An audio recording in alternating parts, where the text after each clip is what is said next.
জমনি এটা হ'ল শ্বেয়াৰ কৰিব বিচাৰিছোঁ সকলোকে আমাৰ সন্তোষ গ্ৰুপৰ ইয়াত সকলোৱে জানে ইয়াত পোকৰ ধৰা ছিষ্টেম নাই আমি য'ত আছিলোঁ গাঁওখনত আছিলোঁ আমি নিজনিৰ পৰা 1 ঘণ্টাৰ ৰাস্তা গাঁৱৰ ভিতৰত মানুহ নাই একেবাৰে কম 4টামান কটেজ আছে আমাৰ গাইডৰ এটা কটেজ আছে তাত ধুনীয়া তাত আমি থাকিলোঁ খোৱা বোৱা লৈ যাওঁ ইয়াৰ পৰা তাতে খাওঁ আৰু মই কি কৰিলোঁ পাকঘৰৰ পৰা মানে পোকৰ ধুবৰ কাৰণে গিলাচ এটা লৈ গ'লোঁ ৰাতিপুৱা গিলাচটো আনি থৈছিলে মই নাচালোঁ প্লাষ্টিকৰ গিলাচ বোলো পোকৰ ধুবলৈ কিবা এটা লাগিব তাত গিলাচটো লৈ গ'লোঁ পোকৰ ধুইছোঁ তাৰপিছত দেখিছোঁ কিবা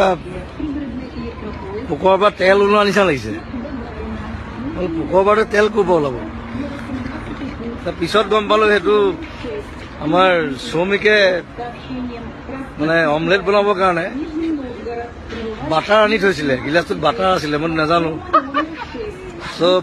ৰাছিয়ালৈ আহি মানে প্ৰথমবাৰ বাটাৰেদি পোকৰ ধুইছোঁ মই সেইটো এক্সপিৰিয়েঞ্চ মই কেতিয়াও নাপাওঁ